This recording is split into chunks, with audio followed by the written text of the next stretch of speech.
ladies and gentlemen, a very good morning and welcome to another DGAP morning briefing on Russia's invasion of Ukraine. I'm Henning Hoff, Executive Editor of Internationale Politik Quarterly. Russian President Vladimir Putin's war of aggression against Ukraine entered its 18th week. However, the military situation has not changed dramatically since last week, even though the invading Russian forces have continued the slow advance in Severodonetsk and are amassing troops to storm Lysychansk. Meanwhile, the first heavy weapon delivery by Germany, the Panzerhaubitze 2000, has made a first appearance on the front line in Ukraine. So have, by the way, the French Caesar artillery systems.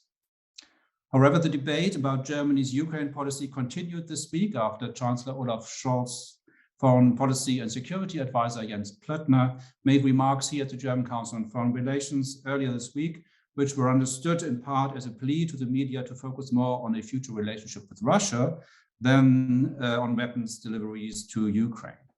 However, the Chancellor, speaking in the Bundestag yesterday, stressed that any future cooperation with Putin's Russia was, quote, inconceivable. The biggest news of late, however, was the wide-ranging support for granting Ukraine EU candidacy status. After the leaders of France, Germany, Italy, and Romania came out in favor during their visit to Kyiv a week ago, on last Friday, the European Commission recommended giving the status to Ukraine and also to Moldova without further preconditions, and to Georgia too, provided the country were to meet a number of benchmarks. The European Council will take the final decision today or tomorrow.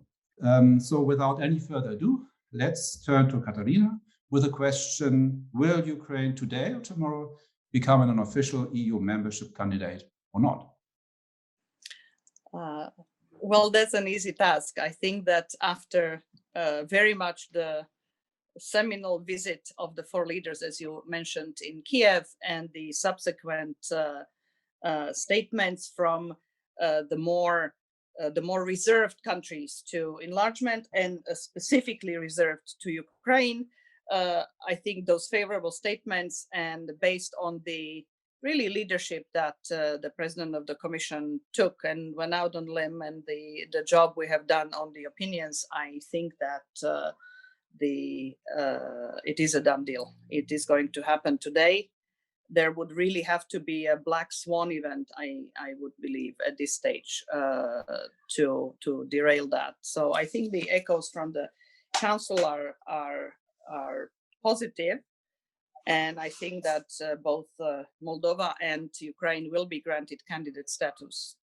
And they are granted candidate status now. I just would like to modulate a little bit the notion of conditions, because we have come up with a number of steps they do need to take subsequent to becoming a member before the enlargement process can move further. So in other words, they are becoming candidate, or they would be becoming candidate members on the understanding that several steps need to be taken. A lot of them in the area of rule of law, the oligarchization, judiciary, anti-corruption, etc. Because the process of enlargement is very much like a salami process. You always have a number of steps, and they are dotted with a number of veto options for member states. So once they are candidate members, once they fulfill these actions, then the discussion will start on granting or on opening negotiations, adopting a negotiation framework and opening negotiations with the candidate country. And as you may know, in case of North Macedonia and Albania, the Commission recommended opening negotiations over 3 years ago, and it hasn't happened so far. So these are all steps that can come up with more surprising, less surprising obstacles on the way. But one thing I would like to say that the candidate status for Ukraine is coming at an incredibly important time. The war is going on. The world attention, the attention in Europe is waning. The support that the Ukrainians desperately need from us right now is not coming in the way it was initially pledged, neither in armed deliveries nor in financial support. There is a conflated image between what is pledged and what is actually delivered. So we have a feeling, oh, we have given them so many resources because we pledged them, but they actually haven't arrived. So I think that the candidate status is actually a concrete, incredibly important political message, political boost, and mobilizing factor for Ukrainians, because there is over 90% support for European orientation in the country. I think higher than in any of the recent enlargement states. And this is something, the European perspective, and actually being able to be on the track. And they fully realize that the actual membership will be much harder and will take a long time and will take a lot of effort domestically. But just the perspective of joining the EU is something that propelled the Maidan revolution in 2014. That was not about NATO membership. That was not about security concerns. It was about signing an association agreement, which they saw at that time as a precursor to membership. That didn't happen. We made very, very clear along the years that that's not an anteroom to membership. So now when they came with the application, this was really something that it would be a devastating blow if they were not granted the candidate status and not given the European perspective. And I think that's what our leaders realized. And I think that the dynamic got changed on the visit, during the visit on my birthday, 16th of June, in Kiev, to realize the really potency of the symbol for peoples and for a country that is in war. So yes is the answer to tonight, and I think it's the right thing to do, because Ukraine, unlike the public perception in Germany, but not only in Germany, has been dramatically shaped by the Russian disinformation narratives. Russia has targeted Ukraine through its disinformation for 2 decades. And they created this image that, oh, they are so corrupt, they're practically a failed state. Now, there is no question that there is corruption in Ukraine. There is corruption in many places. But if they were so corrupt that they were practically falling apart, they would not be showing this remarkable resilience that they are showing during the war. They have a war and the government is functioning. They are paying their debts to international investors. They are organizing humanitarian and emergency support when the traditional humanitarian actors are paralyzed. They are actually running the place. They are rebuilding the bridges that are bombed. They are organizing schooling for children online when the schools are bombed by the Russians. So, and the resistance to the aggressor is really quite extraordinary, as unexpected as it was, I presume, by the German public too, as it was unexpected by a lot of people, including policymakers, not the ones that knew Ukraine well, but those that looked at Ukraine through the Russian angle and through the Russian view. And so basically in the negotiations, once they are open, Ukraine will not be starting from scratch. Ukraine has, through the association agreement, adopted big portions, easily over half of the acquis communautaire, the norms and rules of the EU. They have built institutions that are now surviving the test of war. They still have a lot of work to do, but they will certainly not be starting from scratch. Thank you very much for this sort of this comprehensive answer. It's very good to hear that. Let's move on to Stefan straight away, since we have a 4-person panel this morning. Stefan, please. Thank you. You can hear me, yeah? That's fine. Okay. Just to start off, I think we have a kind of a communication and PR campaign we could observe in the last days from the Chancellery side. We had Wolfgang Schmidt, the head of the office, speaking at ECFR on Sunday, Jens Plöttner on Monday at DGAP, Lars Klingenbeil on Tuesday, and Scholz in the Bundestag was also just speaking. And then we saw the publishing of the list of weapon supply from the German side, which was not really impressive, to be honest. But we can see that the Chancellery is trying to improve communication, even if it seems to be also counterproductive in a way, because the criticism has not going down, because of this. Just to look into the German, a little bit deeper into the German position. So the trip of Scholz, Macron, Draghi, and Johannes marks an important signal of unity of the member states and the support for Ukraine. This has I think, as Katarína already said, this has a major impact on other more skeptical member states like the Netherlands, Portugal, Denmark. The German Chancellor also has changed his position in supporting the candidate status of Ukraine and Moldova in the past 2 weeks. When I talked to the Chancellery a month ago, there was still a much higher skepticism. And I think this trip also to Ukraine played an important role that Scholz also changed his position. At the same time, the German Chancellor links the accession process of Ukraine and other new member states in the Eastern neighborhood and the Western Balkans with fundamental reforms of the EU. We saw also Wolfgang Schmidt saying this, but also others. There's a start from the German side to think about reforms of the EU itself. Before any new state can enter the Union, the EU needs to be further developed, and particularly the decision-making process needs to be improved. This is what has been said. The principle of anonymity for crucial decision has made the EU less able to act, and the blockade of consistent EU oil sanctions and personal sanctions by the Hungarian Prime Minister Viktor Orban recently has led also to frustrations in Berlin. Chancellor Scholz claimed the modernization of structures and decision-making process in the EU, as well as majority decisions in questions of foreign policy last weekend. Furthermore, Germany wants more MPs in the European Parliament in the context of such a reform.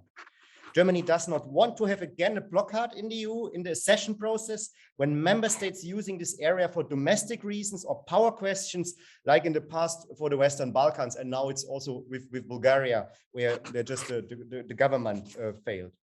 The Chancellery supports candidate status for Ukraine and Moldova, as well as start of accession negotiations for North Macedonia and Albania. And I think his trip to the Western Balkans was also a very important signal.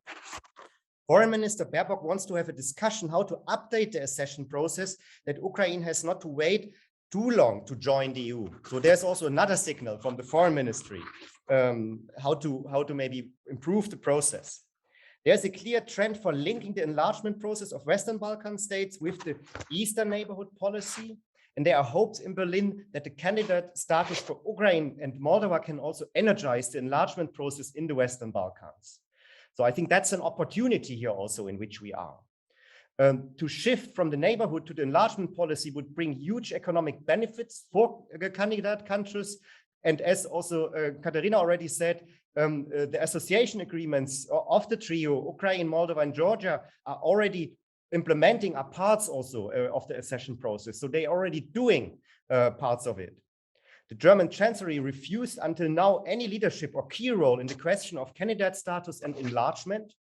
And that was also repeated by Wolfgang Schmidt. But just to work on a consensus among the member states on the candidate status is not enough. The EU needs more leadership on these issues in the light of the Russian war against Ukraine, also from the member states. And Germany, as the economically most important country of the EU, traditionally a key player on Eastern policy, cannot refuse its role in this process.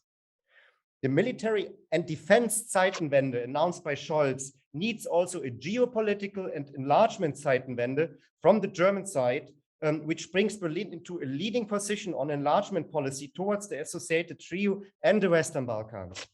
This is not about reducing the conditions for membership, but understanding that we are in a geopolitical competition with Russia. If there is no further enlargement towards the east, we will help Russia to create gray zones and accept a Russian sphere of influence. Therefore, it's also important that Moldova and Georgia can join the EU. Georgia with specific conditions because of its backsliding on democracy and rule of law, but I think it's also important to keep this option here. A possible candidate status with a roadmap to a candidate status can help Georgian civil society to put their government under pressure with regard to reforms. Furthermore, Germany needs to lead on the rebuilding of Ukraine with other member states. It is crucial that Ukraine is quantified to defend itself after a new line of contact with the Russian army is created at the territory of Ukraine. I think there will be no security guarantees. Only to give Ukraine the weapons that it can defend itself, I think, is the security guarantee which Ukraine can have. The rebuilding of Ukraine needs to be linked with the modernization of its economic and energy policy. Ukraine has a huge potential on renewable energy, hydrogen, and in the agricultural sector. It needs huge investment in railway and energy infrastructure in Ukraine, from which also the German and other European industries can benefit. So we need to plan big here at the benefits of Ukraine and the EU. And just my last sentence, to wait and see and react to the next steps of the Kremlin is not enough. I think we are still too much in the models where the Kremlin has the escalation dominance. It needs more leadership in the EU on enlargement in the short, middle, and long-term perspective in the relations of Ukraine, Moldova, and Georgia in the EU. Thank you. Thank you very much, Stefan. A call for thinking big and sort of leading and acting in a appropriate way. Thank you very much. Let's move on to Sylvie now with a sort of a few comments about the French position, which has also seen some changes in recent days and weeks. Yes, indeed. I think there has been an evolution. As you say, as you know, France has long been skeptical about enlargement on the basis of the argument that the EU first needs to reform its decision process, because if it doesn't work well at 27, it's going to be much worse at 35 or more. But of course, the war in Ukraine has created a completely new situation. And once Zelensky started to campaign actively for the candidate status, followed by Moldova, and after the president of the European Commission went to Kiev to deliver the form to fill, it became politically very difficult to oppose such a push or to resist such a push. But then there was also the Western Balkans problem. So what Emmanuel Macron and his team, since you've asked me to try to explain the French perspective on this, so what they have done was to work on several levels. First, accept the candidate status for Ukraine, as well as for Moldova. And you know, France has developed quite a close relationship with Moldova. And Macron has a good also personal relationship with President Maya Sandu, and also to campaign for the support of other member states for this candidate status. Once he finally decided to go to Kiev with the three other leaders, it was impossible to go and not to formally support the candidate status. But, and that's another level. To keep reality in check, Macron has pushed the idea of what he calls the European political community, which was first raised in a slightly different form by Enrico Letta, the former Italian prime minister and leader of the Italian Democratic Party. So this idea was badly received at the beginning. I think it was very poorly explained. It was very vague when Macron presented it in Strasbourg on May 9. Also, maybe because it was a French initiative, so therefore it looked a bit suspicious. It was reminiscent of this initiative by François Mitterrand in 1990 of the Confédération, you know, of all these European states, where he included Russia, then Soviet Union, and of course it was rejected by Havel and other Eastern European leaders and Central European leaders and also the US. So that was a failed initiative, but this is different. The French are adamant that it is not an alternative to membership. The idea is to avoid to create the same geopolitical vacuum that had been left in the Western Balkans during the very long process of negotiation. It was a vacuum that China and Russia are very happy to take advantage of. So the idea is to reconcile these two factors: the long time on one hand of the accession process, and the urgency on the other hand of anchoring this country to the EU to counter the risk of geopolitical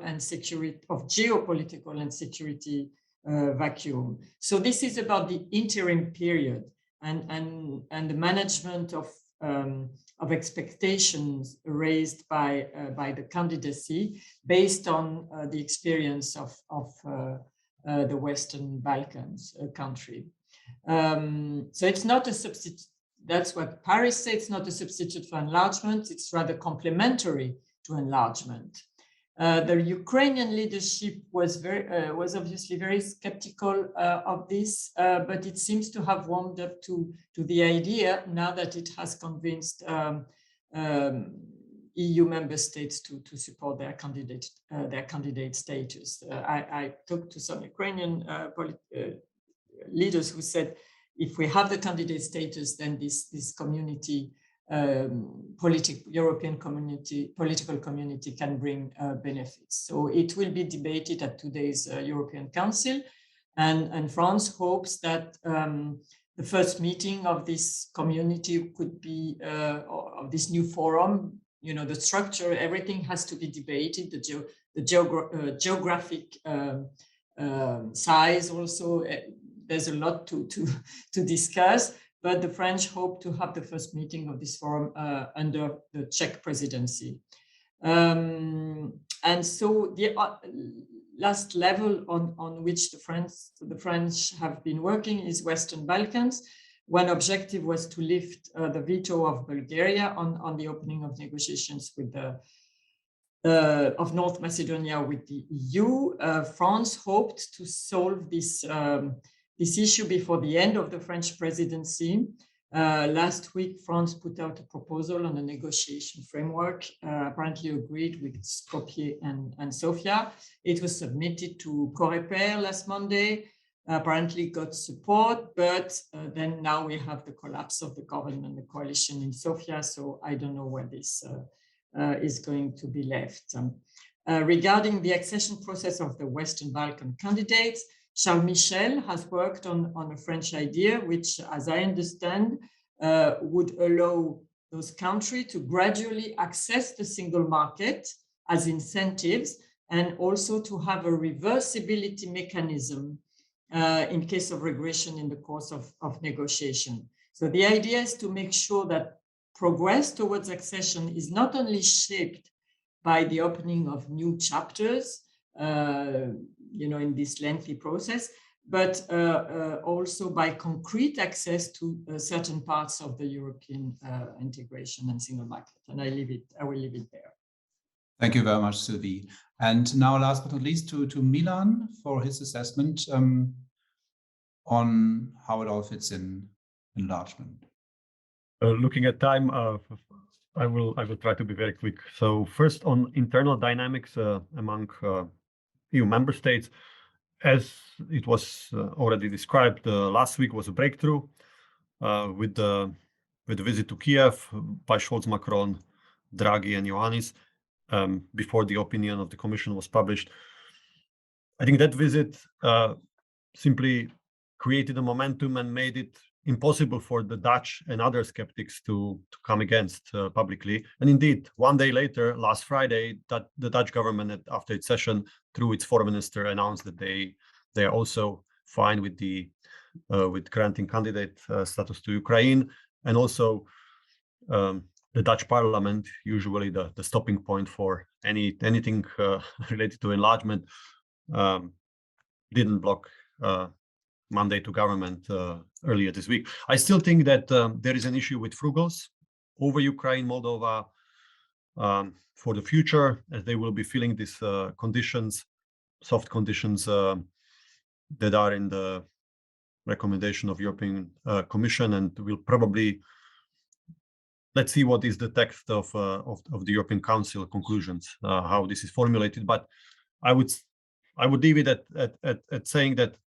Netherlands, Austria, Denmark, and others are convinced for the moment to accept the political move of granting membership candidate status to Ukraine, Moldova, and conditionally in the future to Georgia, but they haven't said their last word yet. My second point is on the sad story of today, which is that there is no breakthrough for the Western Balkan countries and for the enlargement in general. You can see that I have put my shirt with Ukraine colors today, but in fact it should have actually colors of the North Macedonian flag, because the sad story again is North Macedonia, which has been not only a candidate country for 17 years, but which has been at the starting point of starting accession talks ever since October 2019, when France, under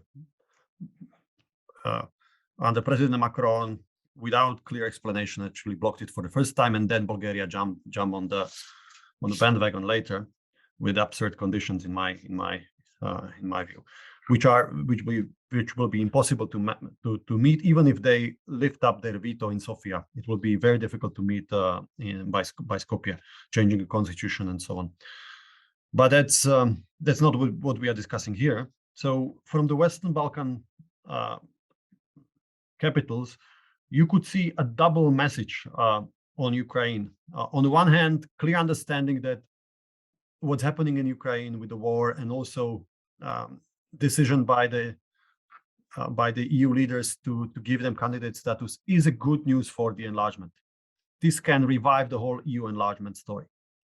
On the other hand, they feel to be on the second track. You could notice their unease about it when Albanian Prime Minister Rama publicly said that they consider not to come to Brussels for a pre-summit. So after we finish at 9:30, there's supposed to be EU Western Balkan summit, and Edi Rama said, we don't want to come for the same messages that we keep hearing. And Albania is in package with the Northern Macedonia, waiting for 3 years for start of the accession talks. They are coming in the end, but at the press conference before noon, I think we will hear very unpleasant messages from them. At the same time, they are very positive about Ukraine. They even made a trip, joint trip, prime ministers of Montenegro and Albania to Kiev last week, and supported candidate status for Ukraine. And my last point is on the European political community. So this is a French proposal. It is part of the draft conclusions, and it will be discussed by leaders at the European Council over dinner. So far, I think it hasn't gotten too much traction among member states so far. Even in the 3 speeches on foreign and European policy in Berlin from Wolfgang Schmidt and others, it was not mentioned. But the French diplomacy and the French EU presidency indicated that they want something in return for their agreement with the candidate status of Ukraine, and this is what they want in return. They want this to be mentioned in the European conclusions. They also arranged, I think Macron called to Belgrade and to Tirana, and they arranged some positive response on this from some Balkan leaders, but the others are very clearly coming against it, saying that this sounds like a second-class membership. For instance, Montenegro, which is leading at the accession talks. Maybe psychologically, my last point, it's not easy for the publics in the Western Balkan countries to accept this. If you imagine that 20 years ago, they were at the same line when the Thessaloniki promise of EU membership was offered to them in 2001. Actually, they were at the same line with Croatia. Now Croatia is EU member, and they are still somewhere stuck in the waiting room. So I think the second part of what needs to be done by institutions and by EU leaders is stuck again. It's blocked. It's stagnating on the revival of the EU enlargement process, and there are no new ideas around. Even Chancellor Scholz in his speech yesterday in Bundestag basically said that we should, if I summarize it in one sentence, it was business as usual, what needs to be done, and I don't think this is possible. Many thanks, Milan. Certainly not business as usual times we are living through right now. Let's step straight to the Q&A, given that Katarína has to leave in a moment. Maybe let's go to Katarína first, since your time is limited. Thank you very much, and I can stay till 9:30, so no problem. No, I think that I very much agree with the notion that EU needs to reform its decision-making process. I think everybody would agree on it. It's already very tardy at 27, but that process needs to go hand in hand and not sequentially with the consideration of future members and preparation of future members. Because if we think of it as sequentially, then it's going to be decades and decades in the making. So I think I agree with the notion that granting candidate status to a country like Ukraine is going to force this, because there was very little incentive for the EU to reform itself. The EU doesn't reform itself by intergovernmental conferences and in long negotiations. It reforms itself through crises. And there was very little incentive to do that when the prospect of enlargement were, handful of tiny countries in the Balkans. If you have a prospect as Ukraine, as big as Ukraine, that forces the issue, in my view, and that's going to make us reform it. And once you give us the task, we will come up with good ideas together with the broader think tank and expert community. And and that's why I don't think we are actually very much against, on the contrary, of the Macron idea, then echoed by Michel, of actually. The way we interpret it is that we really need to come up with staged benefits of membership. In other words, not have like a bullet repayment loan that you only pay interest and at the end you have the big payout, but actually have stages where you can join parts of the single market. Then you can proceed on the enlargement tag and get socialized in the way the EU works. So I actually think that those two things, ultimate membership and staged accession, are actually reconcilable.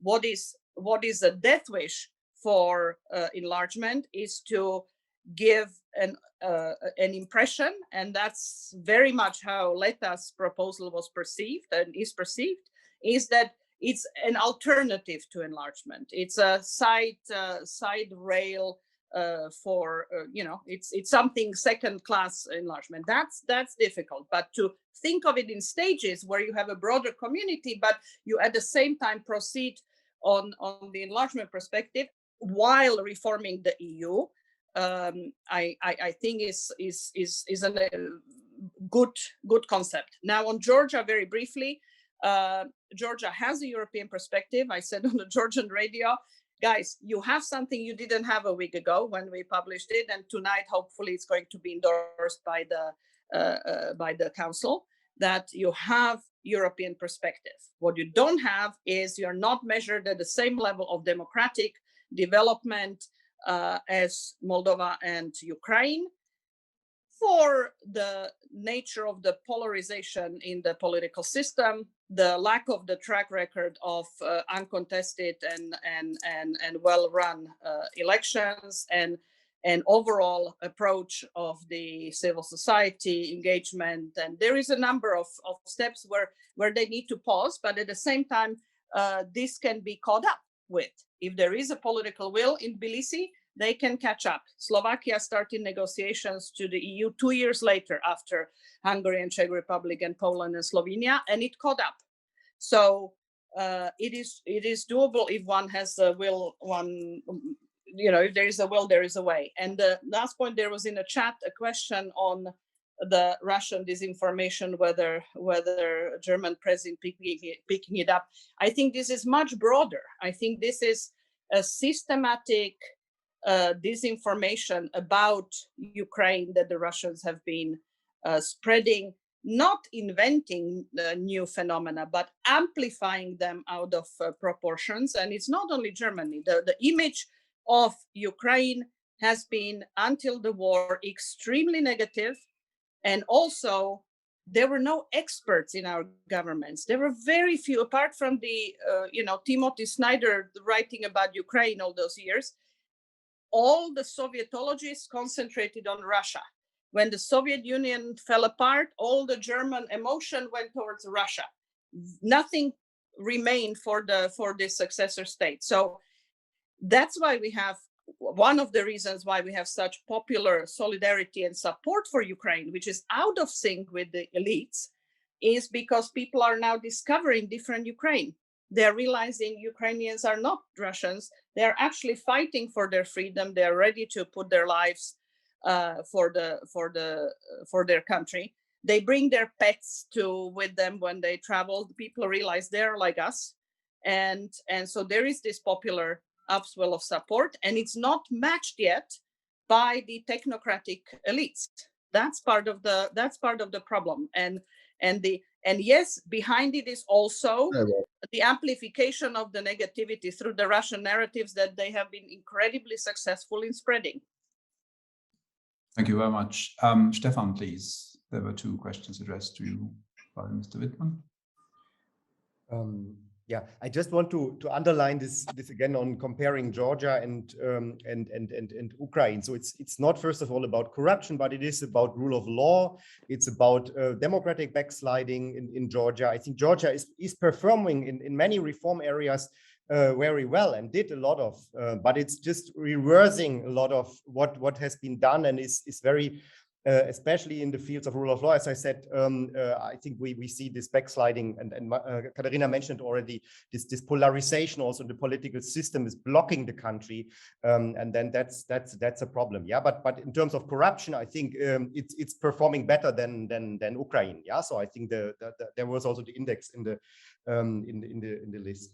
On the question about the gap between the announcement and delivery of weapons, I think that needs to be asked to the Chancellery why there is this gap. Yeah, so why there are announcements and also arguments which seems to be not always true. Yeah, in terms also what has been agreed with other NATO member states, which was not in the end the case. Yeah, which was also said from the Minister of Defense and from the Chancellery. So my impression, it's just my personal impression, is there is a kind of risk aversive, yeah, so not taking a lead, but not taking too many risks, doing something but not doing too much, maybe even keeping the opportunity. On one point, we have to talk with Russia, yeah. I think that might be also an issue, but it's just being very careful in doing not too much, doing nothing really proactive, but doing things in the framework with other member states, but not leading on this issue of weapons supply, but being rather careful in doing too much. So, and I think that's really strange, because on the other hand, there are these strong statements in terms of support for Ukraine, in terms of why it is needed, and then the reality is different.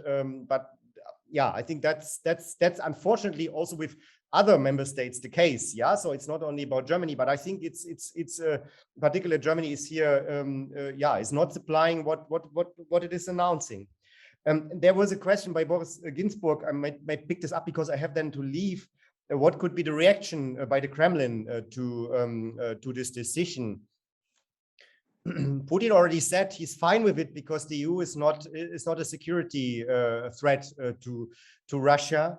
I'm not so sure if he's really fine with it, because I think we had Euromaidan and then annexation of Crimea and also the war in Donbass, I think, as a reaction to the association agreements. But I don't see that. I don't see the capabilities. So I think there will be a lot of rhetoric from the Russian side. It's the same with Kaliningrad, also the crisis we have at the moment with the Kaliningrad transit. I think there's a lot of rhetoric. There might be some hybrid actions from the Russian side, but I don't see really a big reaction from Moscow. There are announcement of big reactions, but I don't see the capabilities and also the interest because of this decision to further escalate here the situation, which is already so far escalated. Yeah, so I think I even would say the military action of the Russian side is at the moment not as a reaction of this candidate discussion, but it is really the final fight about the Donbass before both sides are exhausted. So I don't think that this is, because this is also argued that this is maybe Russia is doing more in the war at the moment in the Donbass. I don't think this is about the candidate status. I think it's more about the logic of the war in which we are at the moment. So that's why I don't expect really a big reaction from Moscow here. Many thanks, Stefan. Maybe before you go, a quick question which I also want to ask all the other panelists when we finish, sort of. In which year, when exactly will Ukraine become a full member of the European Union? Your best guess? So I think we really need to change the decision-making processes in the EU. We need different ways of voting, and I think that's a big issue that will be blocked also by the member states. Yeah. So and I think also the second question for me is Ukraine. How is Ukraine capable also as a state to implement all these reforms in the situation which it is at the moment? So I really expect several years. But I also expect that there needs a change of the accession process. It's a need of a change in this very difficult situation. So and there might be other ways, yeah, of partly integration. But I think full integration. If you ask me about full integration, I think it takes 5, 6, 7, maybe more years. Yeah. So I don't think that this is earlier possible from my perspective. So I take this as a 29, let's say. We've got 2 more questions I would like to get into the conversation, but maybe Sylvie, sort of this question of sort of giving sort of an intermediate status. This is also what, as you said, is sort of some people suspect is behind the French idea. But maybe sort of also take it a little wider. Emmanuel Macron has been the sort of driving force sort of for European reform for the last years, and after re-election, really continue this role, or do you see other European countries playing a sort of also a role, given that Stefan has just sort of very soundly criticized Germany for not stepping up? Mm-hmm. On Hussein's question, I don't know. I mean, I'm not sure Turkey is really part of this conversation. It's a different issue. So this conversation, as I understand it now, is focused on Ukraine, Moldova, and Western Balkans. Now, this idea of the European political community, again, the geographical scope has to be defined by we'll see whatever comes out of this idea after this European Council. So I don't have much to as an answer, I'm sorry, on this. On the reform of the EU, also I'm not sure I have an answer. It's really very 3 days after the election in France. Macron is still trying to see with the political parties, leaders, whether he can get them to cooperate to get a kind of majority in parliament. So for working, he has a majority, but it's not enough. It's not big enough. So we'll see. At the moment, it's not looking very good, but it's very early.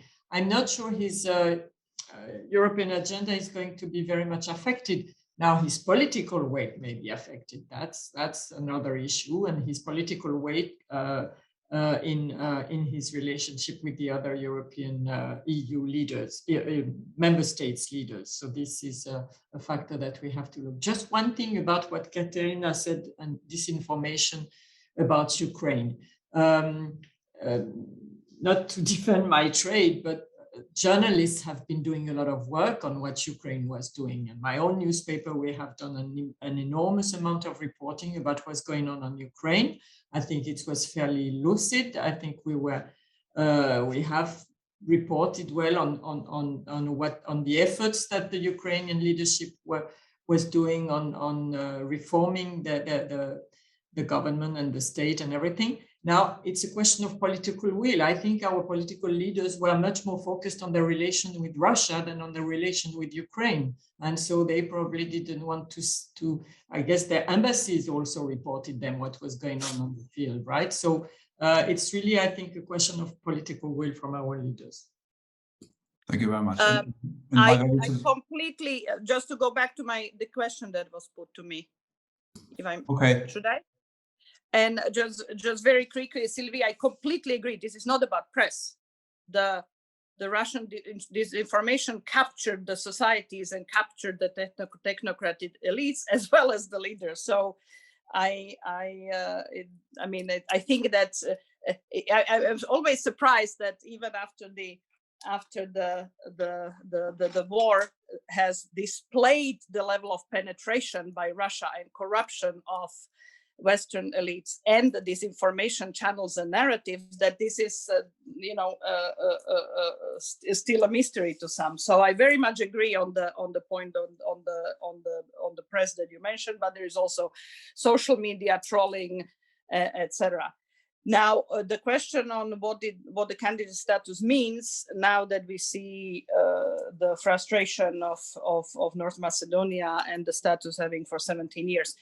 The candidate status, as a building on the European perspective as such, is not adding much in terms of concrete. What it does is an incredibly potent political signal, and it's a potent political signal that reverses the signals Ukraine has been getting over the last 8 years. Since Maidan, we were haggling over the political signals and were willing to do a formulation that we acknowledge their European aspirations, but they were always kept at an arm's length and were told they don't have a perspective we were unwilling to put that on paper. So now this is a reversal of that. So it's an important political signal. And what it is also is an opportunity for Ukrainians to continue reforming once the war is over and change the image and impression and convince people that they actually are much further than a perception index would show, because it's perceptions, not reality. And it also offers the breathing space and really in earnest for the EU to look at our processes and see how we can reform the decision-making process. Because I do think that having a country as big as Ukraine in the queue and as capable as Ukraine in the queue forces the issue much more than having the Western Balkan countries in the queue. Thank you very much. We are almost out of time, but let's turn to Milan for a sort of for a concluding remark, or maybe he wants to pick up on any comments that were made. Thank you. Let's not lose one thing from our attention when discussing all these more details. Today, the EU will make Ukraine and Moldova membership candidate countries, the EU will respond geopolitically to the war, and it's just a huge thing for also the neighborhood and for Ukraine and Moldova to be part of the enlargement process. So that's number one, and it doesn't have an operational effect, as Katarína explained, but it opens for Ukraine, it opens road to reconstruction aid, which will be enormous. Second, I'm still not convinced the EU will enlarge. anytime soon that we are capable of accepting any new member. Also because there is no good candidate. If you look at the most advanced countries, which would be Montenegro, they still have a long way to go and many reforms to do. But it's on both sides. So I think the reform of the enlargement is the next homework, and Germany needs to lead on this. And my third point would be about a need to discuss these things more with our own publics. So this is also a message of today. Somehow the whole issue of whether enlargement is part of our DNA in this polycrisis and fragmented EU. This is a good thing that the attention is back to enlargement. So I think that's to look for a silver lining there. Thank you very much. Always looking at the bright side, which is very good. Would you respond to my silly, maybe journalistic question, sort of when do we expect Ukraine to be a full EU member? Stefan said 29, or a couple of the end of this decade. Are you asking me or Sylvie? I'm asking you first. 50-50 that it will be in 50, that it, let's say, if I need to pick a year, 2035, but still 50% for it. Thank you very much. Sylvie? I would say in 10 years, but there will be steps before that. So there will be, I think we want and we should manage to have a gradual integration. So it's not like black and white completely. Yeah. Thank you very much. And Katarína, your best guess? I completely concur with Sylvie's estimate. End of the decade, 10 years. I would actually say 10 years and with gradual steps in between. Thank you very much. Thank you very much, ladies and gentlemen, for attending this morning to our briefing. We will have another one on Thursday next week, and then we will probably take a break. We will sort of explain more about that next week.